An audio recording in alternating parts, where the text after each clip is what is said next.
पर लगते हैं, क्या वो ठीक है? क्या वो श्रेष्ठ है?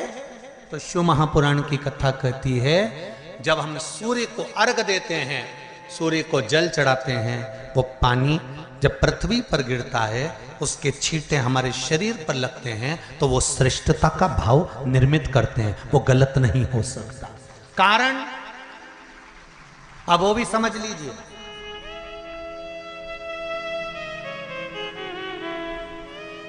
अब सूर्य नारायण भगवान को आप जल चढ़ा रहे हो तो छींटे नहीं लगे, उसके लिए क्या स्टूल पे चढ़ के चढ़ाओगे कि कुर्सी पे चढ़ के चढ़ाओगे? अरे बोलो तो सही। अब कई लोगों के दिमाग में यह बात भरा गई कि हम भगवान को जल चढ़ाते हैं, वो हमारे शरीर में छींटे लगते हैं, जमीन पे से पानी गिरता है, वो हमारे शरीर को छींटे लगते हैं, भगवान को अच्छा नहीं लगता होगा। कौन ने कहा? पहले तो उसको पकड़ के ला।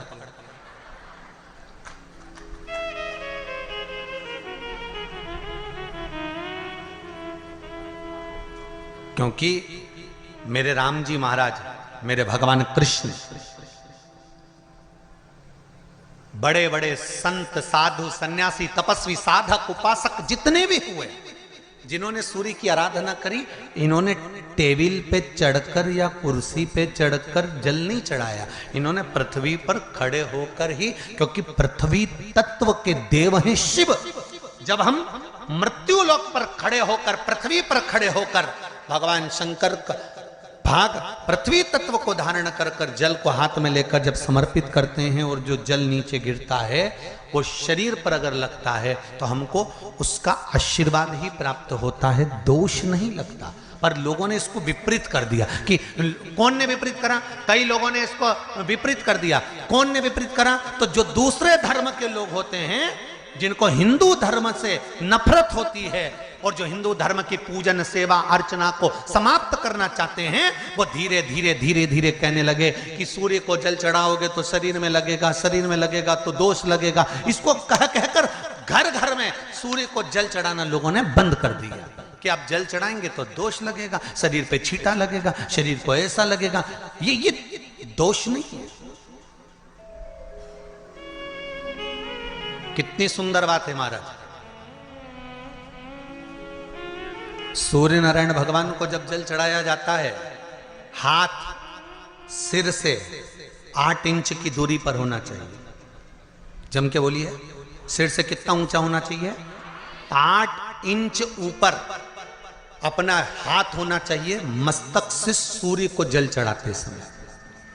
और ना चांदी का, ना स्टील का, ना लोहे का, ना प्लास्टिक का, ना कांच का, ना सोने का कोई बर्तन, ना कांसे का, ना एल्युमिनियम का, ना पीतल का, केवल एक पात्र होना चाहिए, वो है तांबे का। काय का पात्र होना चाहिए? तांबे का पात्र। और सूर्य नारायण भगवान को जब 8 इंच ऊपर तुम्हारा हस्त है, और जब हम सूर्य को जल चढ़ा रहे हैं, कैसे जल चढ़ाना है वो भी समझ लीजिए।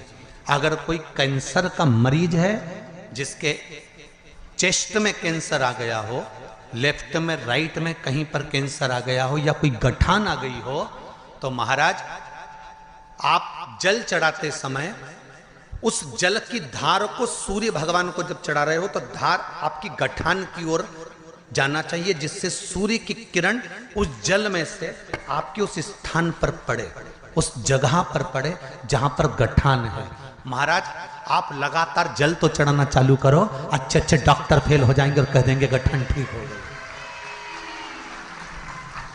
आपका लीवर और किडनी गड़बड़ कर रहा है, आप प्रतिदिन, आपका स्वास्थ्य गड़बड़ रहता है, आप प्रतिदिन ये ज्योतिष शास्त्र के अंतर्गत, रत्न शास्त्र के अंतर्गत, ये रत्न शास्त्र, ज्योतिष शास्त्र, रंग शास्त्र जो हमारे यहाँ है, रंगों के हिसाब से ये जितने रत्न होते हैं, माणिक हुआ, मोती हुआ, नीलम हुआ, मूंगा हुआ, पुखराज हुआ, ये क्यों कहते हैं ये पीला है, ये सफेद है, ये नीला है, ये लाल है, इसको शरीर में क्यों पहनाते हैं? उसका कारण होता है कि जब शरीर में पहनते हैं, सूर्य की किरण उसमें पड़ती है, हमारे शरीर पर वो कलर का इफेक्ट पड़ता है, उस कलर को शरीर पर लगता है, और शरीर पर लगता है तो हमारा शरीर धीरे धीरे, हमारी जो इंद्रियां हैं वो सही होने लगती हैं, काम सही होने लगता है। तो आप कहते हो ना मैं लोटे से या चांदी के लोटे से या पीतल के लोटे से या प्लास्टिक के लोटे से या कांच के बर्तन से जल चढ़ाने से आयु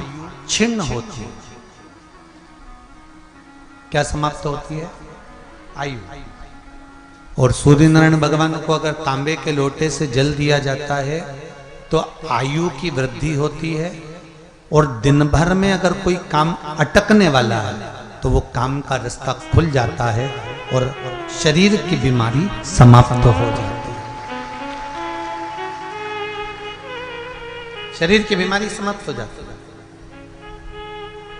2 तारीख को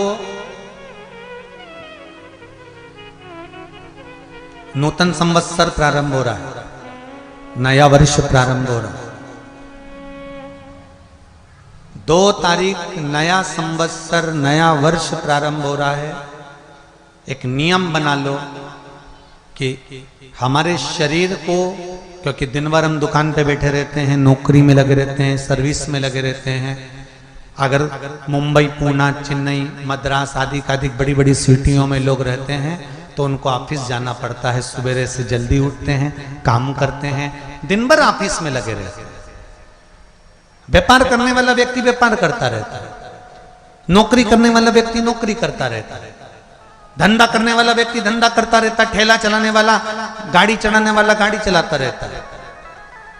घर की माताओं को एक नियम नए संवत्सर से चालू कर देना चाहिए।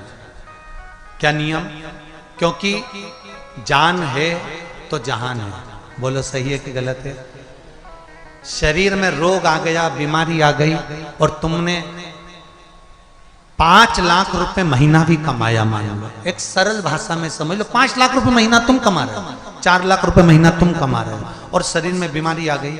अब वो 5 लाख रुपए तुम्हारे कमाए हुए किसी काम के हैं क्या?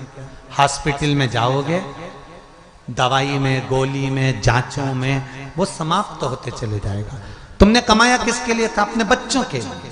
मेहनत किसके लिए करी? अपने बच्चों के लिए। परिश्रम किसके लिए करा? आगे बढ़ने के लिए। और मालूम पड़ा कि तुम बीमार पड़ गए, जितना तुमने कमा कर जोड़ा था वो सब तुम्हारी बीमारी में लग गया। तो ऐसा कमाना कोई फायदे का है क्या? कमाओ, दिल से कमाओ, जितनी तुम्हारी कैपेसिटी है उससे दुगना कमाओ, पर उसके साथ एक काम चालू करो कि तुम अंतिम क्षण तक, जब मौत तुम्हारे दरवाजे पर आए, तुम्हारी उम्र जब पूरी हो, तब तक भी तुम बीमार नहीं पड़ो। उसके लिए एक काम चालू कर दो कि नए साल से हमें तांबे के लोटे में पानी भरना है, सिर से 8 इंच ऊपर रखना है, सूर्य को अर्घ देना है, और जो पानी नीचे गिरेगा उस पानी में से सूर्य का दर्शन करना है। वो पानी जब हमारे शरीर के इस हृदय रेखा के सम्मुख से, इस कपाल रेखा के बीच में से, मध्य से उस पानी की धार जब सूर्य की किरण देगा तो हमारे शरीर में कोई बड़ी बीमारी, ना कैंसर, ना लीवर, ना किडनी, कोई अटैक पटैक आ ही नहीं सकती। मेरा बच्चों से भी निवेदन है कि आप अपने पापा से कहो, आप अपनी मम्मी से कहो, और बड़ों से निवेदन है वो अपने बच्चों से कहो। बुजुर्ग माताओं से निवेदन है, अगर आप अपने बच्चों को सुखी देखना चाहती हो, बीमारी में पैसा नहीं लगाना चाहती, आप अपने बच्चों को अंत समय अपनी आंखों से उसको तड़पता हुआ नहीं मरना देखना चाहती, तो सूर्य को अर्घ देना चालू कर दो। क्योंकि सूर्य की किरण जल के साथ जब इस शरीर पर पड़ती है तो शरीर में कोई बीमारी टिक ही नहीं सकती। ये श्रीमद् शिव महापुराण की कथा कह रहे हैं। ये ज्योतिष शास्त्र कहता है, रंग शास्त्र कहता है। हमारे जितने ज्योतिष शास्त्र हैं, रंग शास्त्र हैं, नग बताते हैं, मोती बताते हैं, नीलम बताते हैं, पन्ना बताते हैं, ये सब क्या पहनाते हैं? रंग का क्यों पहनाते हैं? क्योंकि रंग का इफेक्ट इस शरीर पर पड़ता है। कपड़े कौन से कलर के पहन रहा है उसका इफेक्ट इस शरीर पर पड़ता है। उसी तरह 8 इंच ऊपर मस्तिष्क से तुम्हारा हाथ होना चाहिए, तांबे के कलश में जल होना चाहिए, और सूर्य को देखकर उस जल की धार में सूर्य को जल दीजिए। जिंदगी में बीमारी तुमको नहीं घेर सकती, और बीमार हो भी गए हो तो 15-20 दिन करके देखने में कुछ नहीं जाता, बाद में मत करना, श्योर वाला हमारा झूठ बोल रहा होगा, उसमें क्या दिक्कत? क्यों कह रहे हैं, क्यों बोल रहे हैं? उसका एक कारण है, आज के समय में लोग 80 साल और 90 साल के होकर नहीं जा रहे भाई। आज के समय में लोग अटैक आता है, बीमारी आती है, कैंसर हो गया, शुगर हो गई, बीपी हो गया, 60, 70, 75, 55, 40 में लोगों के प्राण छूट जा रहे हैं। अगर ये पूरी पृथ्वी युवानों से जवानों से अगर विहीन हो जाएगी तो किस काम की? तुम्हारा कमाया गया धन किस काम का हो? कौन कौन ले रहा है नियम? आज से 2 तारीख से नियम बना लो कि नूतन वर्ष से 1 तांबे का लोटा जल सूर्य नारायण को अर्घ देना है हमको प्रतिदिन। घर का चाहे छोटा हो चाहे बड़ा हो, जिस बच्चे को रोज बुखार आता हो, निमोनिया हो रहा हो, जिसका लीवर किडनी डैमेज हो गया हो, वो नियम बना लो, 15 दिन के अंदर 20 दिन के अंदर डायलिसिस में अंतर आ जाएगा तुम्हारे। तुम कर तो देखो, इस प्रभाव करे, बनाओ नियम।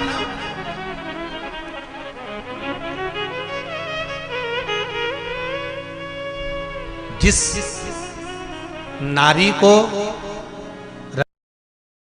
की दाल रखी जाती है, क्यों? चने की दाल जब हम दान करते हैं तो स्वर्ण के बराबर दान का, प्रॉपर्टी के बराबर दान का लाभ जीव को प्राप्त होता है। आज भी नारायण के मंदिर में बद्रिकाश्रम में 41 दाने चने की दाल के देने पर, अब कोई 41 तो गिनता नहीं, इसलिए पोटली में बांध कर ले जाता है, जितने हैं दे दो, शिव का नाम समर्पित करिए। हर हर भगवान शिव का नाम लेकर बद्रिकाश्रम में चने की दाल का दान। अच्छा, इसलिए केदारनाथ में जपा जाता है नारायण नारायण, और बद्रिकाश्रम में जपा जाता है ओम नमः शिवाय। दोनों जगह विपरीत दशा है। केदारनाथ जी में क्या जपना चाहिए? श्रीमन नारायण, ओम नमो भगवते वासुदेवाय, श्री कृष्ण शरणम मम। ऐसे केदारनाथ जी में बैठकर भगवान का नाम का जाप करना चाहिए। और बद्रिकाश्रम में जब भी जाओ तो मुख से ओम नमः शिवाय, ओम नमः शिवाय।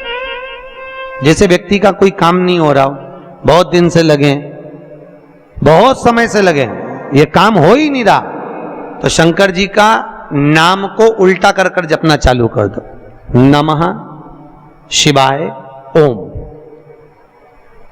सीधा नाम क्या है? ओम नमः शिवाय, शिवाय नमः ओम।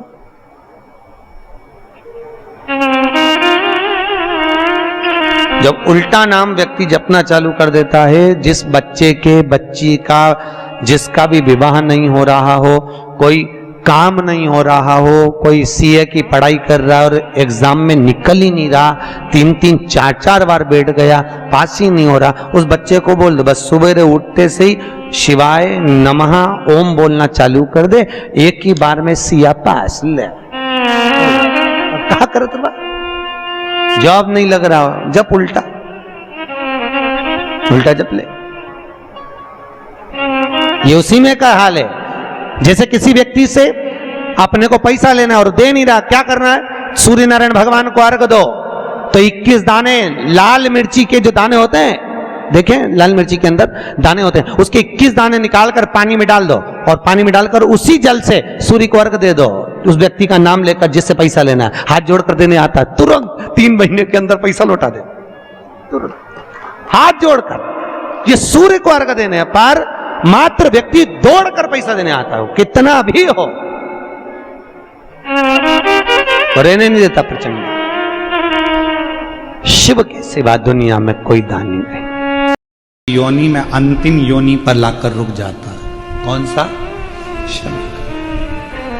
इसलिए पंचदशमी पंच शनि पूजन की महत्वता होती है। क्यों कहा जाता है कि अगर कोई आपको ज्यादा परेशान कर रहा है, बहुत टेंशन दे रहा है, बहुत ज्यादा अगर वो इतना हताश हो गए कि आपने सोच लिया अब तो मर जाऊं तो अच्छा है, इसका नाम लिख जाऊं, ये सब चीज करने से अच्छा है 5 दशमी, दशमी जानते हो, 5 दशमी, कोई सी भी 5 दशमी आप चुन लीजिए, परंतु वो दशमी अमावस्या के पहले वाली नहीं होना चाहिए, वो पूर्णिमा के पहले वाली दशमी। 5 कोई सी भी दशमी पर शमी के वृक्ष के नीचे जाइए, घी का दीपक लगाइए, शुद्ध जल तांबे के पात्र में लेकर जाकर अर्पित करिए, पहले दीप जलाना, उसके बाद शमी के पौधे में जल डालना और पौधे उस वृक्ष के नीचे बैठकर जल चढ़ाकर वहीं पर एक चावल का दाना समर्पित कर कर बाबा से प्रार्थना करना कि बाबा मुझे बहुत कष्ट है, ये मेरा एक तकलीफ मुझे दे रहा है, बस आप मेरी तकलीफ को दूर करना, शिव की ऐसी कृपा होगी। 5 शमी पूजन, जब विजय दशमी के भाव से दशमी आपके यहाँ पर भी पूजन होती, विजयदशमी पे हमारे यहाँ शमी के पत्र की बड़ी पूजन का महत्व है। 5 दशमी 5 शमी पूजन कर ली जाती है तो जो भी आपका द्रोही होता है वो आपसे दूर हो जाता है या आपसे स्नेह कर कर आपके करीब आ जाता है। ये